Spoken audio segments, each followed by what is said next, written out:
When you think of football tactics from the last 20 years, these are the visuals that probably comes to your mind. However, what if we rewind the clock to nearly 170 years? Now look at these.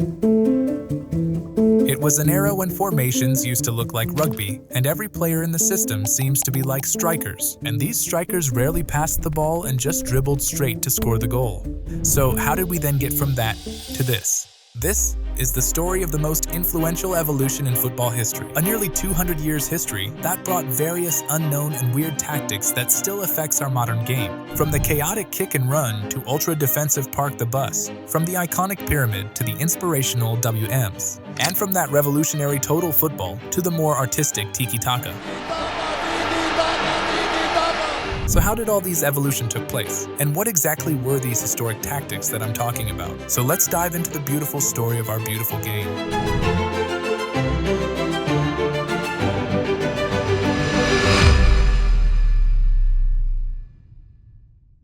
Before we dive into the story, let me introduce the sponsor that made this entire video possible. As football becoming more and more of a mind game than before, players really need to improve their decision makings and game intelligence to become a complete footballer in this day and age. And this is where Be Your Best is providing a perfect blend of sports and technology to help footballers like you to enhance these cognitive skills. With over 800 real-life scenarios, you can step onto a virtual pitch and practice yourself in their training modes. And using this, you can improve your scanning and vision that will allow you to make better passing decisions and play successful forward passes with less errors. And the best part is that you can train this at any time and anywhere without any physical load and fear of getting injured. And as a result, top players like Martin Odegaard and Tchouaméni have also used this technology to strengthen their cognitive skills and game intelligence. So if you want to take your football skills to perfection and stay mentally sharp, you'll first need a MetaQuest VR headset. And then head to beerbest.com, where you can use my promo code DK20 to get a discount of 20% on your first month or first year subscription.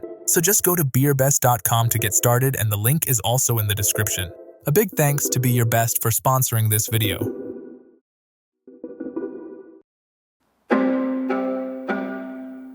To truly understand why old tactics used to look like these, first we need to know the rules of football during that era. At that time, any player in front of the ball carrier was considered offside and couldn't receive a pass. This meant that no forward passes were allowed and the ball could only be played sideways or backward. As a result, teams adopted formations like these, where they formed a horizontal chain of players, and the ball carrier's main task was to dribble as far as possible and use his strength and skills to score. And if he gets stopped, he'd simply kick the ball forward for a teammate to chase. So at this point, passing the ball was not a thing in football and was more like an individual war with rough tackles coming from all sides. But in 1872, something unusual happened. It was the year when the first ever international match was played between England and Scotland, where England set up in their normal 1-1-8 formation, which was all about individual brilliance. However, Scotland took a more defensive approach during that time. And using this, they actually started passing the ball amongst themselves and move as a cohesive unit. This surprised everyone, including their own fans, as for the first time, the ball is being moved systematically across the pitch, rather than simply being booted up and down. And this unusual scene slowly gave rise to the art of passing and teamwork over raw individualism. And to complement this, things started to change with the introduction of the first offside rule. And this new rule allowed players to receive forward passes as long as there were 3 opponents, and this includes the goalkeeper as well. This boosted the importance of passing even more, and teams began to invent more balanced system that focused on midfield control. So the older system then evolved into a pyramid where one of the forward dropped into the midfield and acted as a multi-skilled all-rounder, who not only deliver creative passes, but also score goals like a forward as well as defend when necessary. So due to the flexible midfield, this gave much-needed freedom to the forwards to fully focus on scoring goals, while both defenders could concentrate on protecting the goal. As when we look at the previous systems, every player was required to perform all tasks, which drained their energies and resulted in frequent goalless games. However, over time, due to the static positioning of the forwards and defenders, the pyramid became too predictable and rigid. So someone has to come up with more flexible solution, and this is where this man Jimmy Hogan stepped in and came with the idea. that just like midfielders, why not make the forwards flexible and make them do up and down movements? As a result, instead of being in a rigid position, he allowed forwards to roam around the pitch and target the spaces between the opposition shape. This made the pyramid more flexible and unpredictable, as it forces the opposition's defenders to get out of their zonal positions and leave out space behind for others to target. So taking inspiration from him, many legendary teams like Austria's Wonder Team and Hungary's Golden Team achieved greatest success in global stages. And as more teams began dominating games through passing and leveraging the attacking overload of the pyramid, unfortunately, there was less evolvement happening in the defensive tactics. So rules were really needed to make the game more balanced and equal. As a result, in 1925, the new offside rule allowed the players to be onside as long as only two opposition were in front of him. This rule hugely impacted the game, and things started to change really fast. Suddenly, older systems were looking like an open gateway to concede, and teams were in a hurry to adopt more balanced shape defensively. So back in England, in order to counter this new rule, Arsenal's coach Herbert Chapman reshaped the old pyramid, where he moved his two deeper defenders wider and transformed his center mid into a third center back, who can also join the midfield when needed, much like how Pep used John Stones in Man City. So when you connect these deeper players with a line, it forms a M-like shape. However, with the multi-skilled all-rounder now turned as a defender, there was a lack of creativity in the midfield. So to solve this, out of the 5 attackers, Chapman also pulled his 2 inside forwards deeper into the midfield and turned them into the main playmakers. This gave rise to the WM formation, a shape that introduced the early prototype of modern number 10s and double pivots. And when you closely look at this, it provides a perfect balance with 5 attackers and 5 defenders. And when you play this against a pyramid, the 4 midfielders creates a box-like pattern and easily outnumbers their 3-man midfielders. And even Pep Guardiola adopted some aspects of this by using inverted fullbacks or advancing center-backs within his 4-3-3. This helped him to utilize the box midfield advantage while still having width from the wingers. And as a result, from the mid-20s till the early 50s, the WM started to gain popularity around the world as a new blueprint to counter the offside rule. And looking at its popularity, new variations started to emerge in order to tackle its dominant midfield box. So in the 30s, Italian coach Vittorio Pozzo came up with an idea to why not reverse the M of the WM system and eventually create a WW shape. And when you compare this shape with the WM, it overloads the midline and can tackle its box midfield. And interestingly, when you again look at this shape clearly, it closely resembles to the modern-day 4-3-3 structure, but with older positions. So at this point, the WMs and WW started to widespread throughout the football landscape, and by the 1950s, more and more teams started to give equal importance to the defensive side of the game, which eventually led to one more midfielder joining the defense and giving birth to the back 4. And with a strong defensive shape, it then evolved into the iconic 4-2-4 system. And this same system was the highlighting part of Brazil's insane domination in the World Cups from the 50s to the 70s. And when you observe this shape closely, the presence of a strong back 4 allowed the forwards to turn their full attention to hammering the oppositions without worrying about the defense. And the 2 center mids were like the additional supporters, who can step up to create a 6-man attack or drop deep to form a 6-man defense. This provided a perfect balance on both the areas. However, in doing so, it often left this particular side empty. So to counter this emptiness, taking inspiration from Jimmy Hogan's fluid positionings, Brazil's 4-2-4 was more like an asymmetric structure where a lot of positional rotations were happening. For instance, at any moment, one player could drop deep to draw defenders out, while another made a forward run to exploit the vacated space. So these random rotations and interchanges made it nearly impossible for opposition defenses to predict their movements. And as a result, this unpredictability made Brazil almost unstoppable during that era, who destroyed every opposition on their way to winning the World Cup.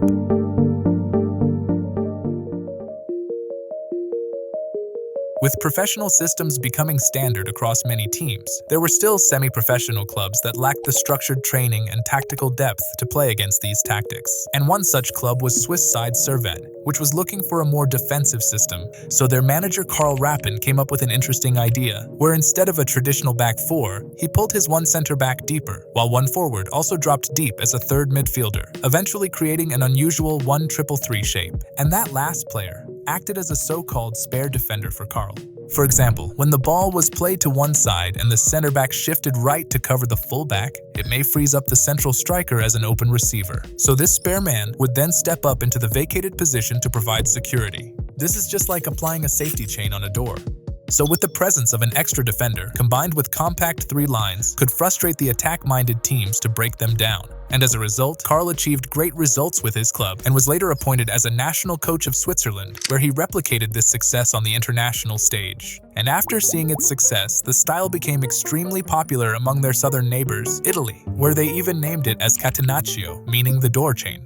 And that spare man was then known as the libero, or the sweeper, who not only filled defensive gaps but also initiated counterattacks with precise passes from deep. However, instead of sticking to the 1-3-3 shape, the Italians refined it by adding one more midfielder to the backline and eventually create a 1-4-2-3 or a 1-4-3-2 system. And now with 5 players at the back, Italian Catenaccio provided a numerical superiority over the widely used 4-2-4. Also, the deep positioning of the system naturally attracted almost all the opposition's players forward, leaving huge spaces behind them to exploit with long balls. And as a result, by the late 50s and 60s, Catenaccio became one of the most effective tactical systems. While it may be less entertaining to the eye, but it did the job of defeating the top attacking systems of its time. Italian defenses they're known for their defending, you know.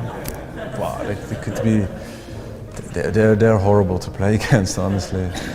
However, from the early 70s, suddenly the trend shifted back toward attacking football, as it was the rise of one of the most influential tactics in football history. Many believe Johan Cruyff was the creator of total football, but it was actually his Ajax coach Rinus Michels who brought this style into attention in the 70s. And when you look at the formation, just like Karl Rappen's Catenaccio, it began as a 1-3-3 shape. However, instead of a rigid sweeper, Rinus allowed this player to step into midfield during attacks, eventually forming a 3-4-3 shape. Also at this point, positional rotations were still limited, with only specific players interchanging to create spaces. But Rinus took Jimmy Hogan's fluid principles to a whole new level, where he allowed for a complete positional rotation within his system. So now any player can move into any positions as long as the basic structure is maintained. This made the system almost impossible to predict for the oppositions, and consistently created spaces within their structure.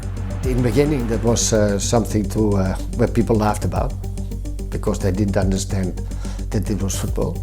And until it had the results, and people enjoyed it, people loved it, and now it's a fantastic word. Also, while attacking, they made their shape as big as possible to spread throughout the pitch. With the purpose was to stretch opposition's shape as well and force them to defend broader areas, resulting in opening up passing lanes to exploit. And on the other hand, while defending they did the opposite. The shape turned as small as possible until it reached the 25-meter line vertically. So this forced the oppositions to attack with the ball within this limited space. So what is defense?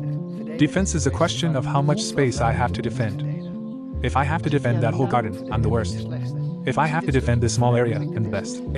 Everything has to do with meters.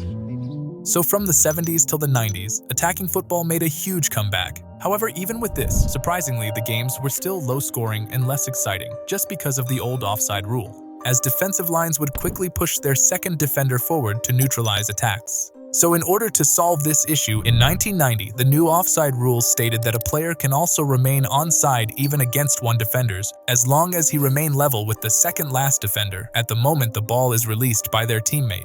This was not the case earlier, as the attacker required to be entirely behind 2 defenders to stay onside. So this change gave a huge advantage to the attacking players, who can now trick the opposition's defense by timing their runs perfectly to stay level with the backline. Also, now having a sweeper at the back turned into an opportunity for attackers to exploit and stay onside. So by the mid-90s, many teams started playing a flat back 4 and brought more attackers into the midfield, eventually creating a 4-4-2 structure. And when you closely look at this, it provides a perfect balance of covering both the flanks and the central areas effectively, which allowed teams to cover almost every part of the pitch. Also during defense, it can morph into an 8-man double wall and can cover all the defensive zones by providing at least 2 players in each areas. So this makes incredibly difficult for any oppositions to break through this. And due to this, the 4-4-2 is still being used by almost all the top sides when they're out of possession, Also, one of the other variation of this was developed by Sir Alex Ferguson. When he recognized with the double pivots have to do the defensive job as well, there was really a lack of central playmaker to support the forwards and provide central creativity. So to achieve this, Sir Alex pulled one of the two forwards slightly deeper to act as a link between the forward and midfield. And when you closely observe this variation, it was clearly going to evolve into a modern 4-2-3-1 structure. So, by the early 2000s, with the 4-4-2 started to gain popularity around the world, one more variation popped up in Italy's Milan, where Carlo Ancelotti recognized one more major weakness of this system, as when you again observe this shape, apart from giving protection from the wider areas, with only two players in the center, it really struggled against a narrow midfield three. Also due to its flatness and limited number of lines, it became difficult to maintain close proximity with each other all the time, and can result in leaving spaces between the lines for the oppositions to target. So to solve these issues, the diamond had to arrive. So Ancelotti tweaked the horizontal pivot into vertical direction, with the top one becoming the central playmaker, and instead of having wide midfielders, he called them to invert centrally. This gave rise to the 4-4-2 diamond. So now with a midfield of 4 and more defined vertical lines, the diamond effectively addressed the major issues of the 4-4-2 system and helped Ancelotti dominate the early 2000s with AC Milan by reaching multiple Champions League finals. Also, the same diamond midfield later helped him secure the recent Champions League with Real Madrid. Listen to this atmosphere. Ala Madrid, nada más. However, when you closely observe the diamond as a critic, there was definitely an elephant in the room. So Ancelotti further modified the diamond into a Christmas tree, where he pulled one of the two forward into the number 10 position and spread the midfielders slightly wider to provide better coverage of the flanks. And when you observe this with a creative lens, it visually resembled a tree-like shape. So this provided him with some width from the outer midfielders while strengthening the midfield even further with 5 players. And with such a strong midfield, the team not only controlled the central zones, but also created numerous triangular passing options that made it easier to launch counterattacks. However, the reason this formation hasn't been widely adopted in modern times actually lies in its limitations. As the lack of attacking numbers and proper width up front, it makes it difficult to stretch the opposition's defense. As a result, it places more pressure on the strikers and the number 10s to break through defensive overloads and deliver goals. Speaking about overloads, around the same time, a rising Portuguese manager was about to introduce a tactical system, a system that would remind you of the old England and Scotland shape, but with an upside-down angle. So this is the time to get into a bus.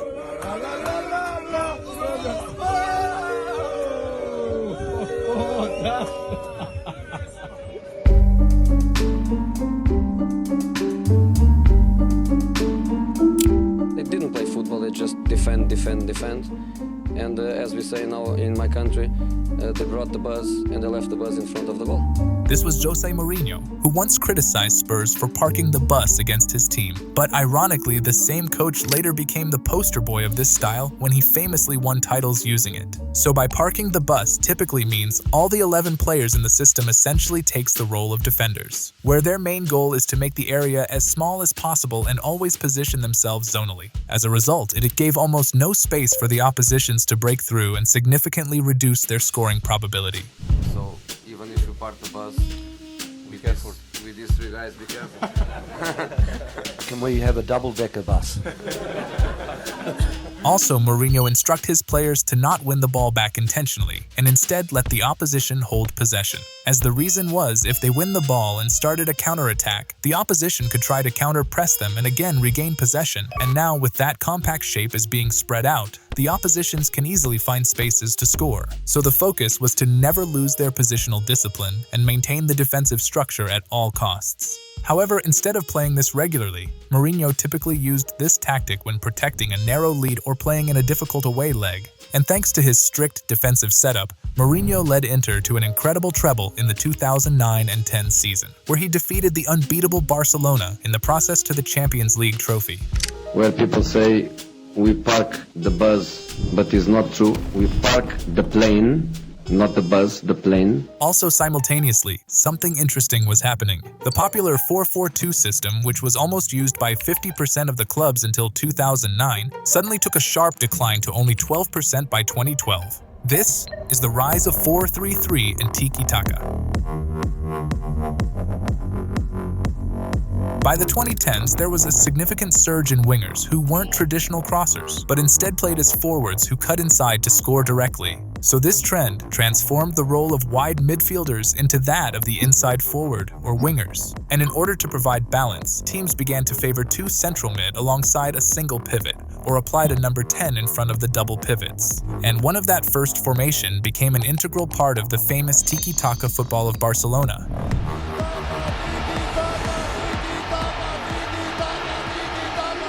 A system which was originally adapted from total football, eventually evolved from Johan Cruyff, Louis van Gaal, Frank Rijkaard, and ultimately to Pep Guardiola. And when you think of Tiki-Taka, the first thing comes to the mind is the constant passings among players. However, in reality, Tiki-Taka wasn't just about endless passing. It was also making constant predefined movement that gave those passes a clear purpose. And to ensure this, Pep used to divide the pitch into multiple zones, where he made a rule that only 2 players could occupy the same vertical line, and 3 players could share a horizontal line. And to fix this concept into his players' mind, he went as far as painting Barcelona's training pitch with these zones, where he tried to make his players practice constantly until their movements and positional play became natural. As a result, when they constantly move into these zones, it creates multiple passing options for the ball carrier to play forward passes and manipulate the opposition's shape at every given time.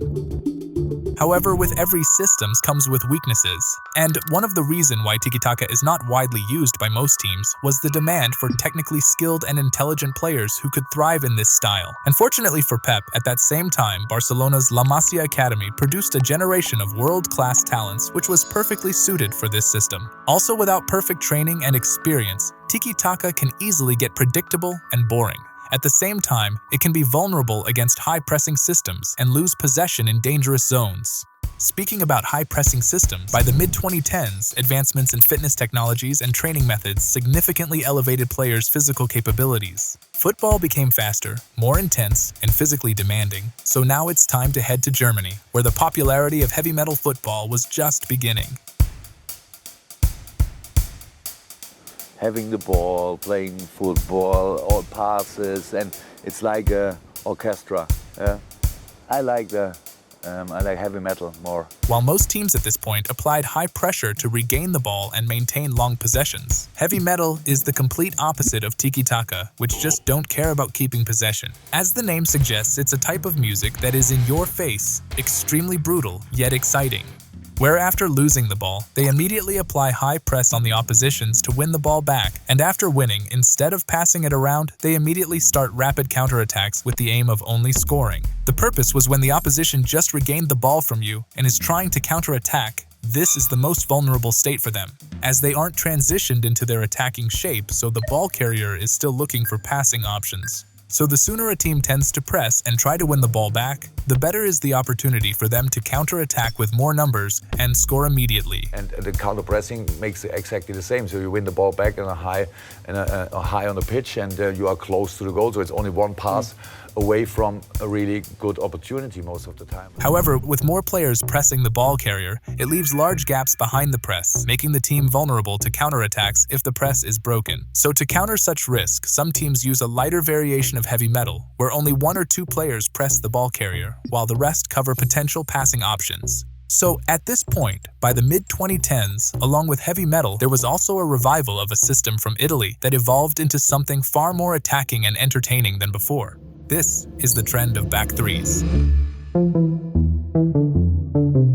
When you look at the old Catenaccio system with its spare defender at the back, it was more of a defensive tactics. But now that spare man has evolved into a ball-playing defender, while the fullbacks have moved higher to become a hybrid of both winger and fullbacks. This transformed the Catenaccio into a more balanced 3-5-2 shape, which was originally developed by Argentina coach Carlos Bilardo in the 80s. However, in the recent times, it was Antonio Conte who achieved great success with the system in both Serie A and Premier League. As unlike previous system, with 3 proper defenders, the full-backs are free to advance forward to act like wingers, and due to the width being provided by them, the midfielders and strikers can fully focus in dominating the central areas by creating overloads. Also, while defending, it can easily shift into a compact 5-3-2, so the modern version of Catenaccio not only stabilizes the defenses, but also turns teams into dangerous attacking units, with every zone of the pitch occupied by players. But what if we add total football into this, and take to extreme levels. This was exactly what Sheffield United's Chris Wilder and Inter's Inzaghi did.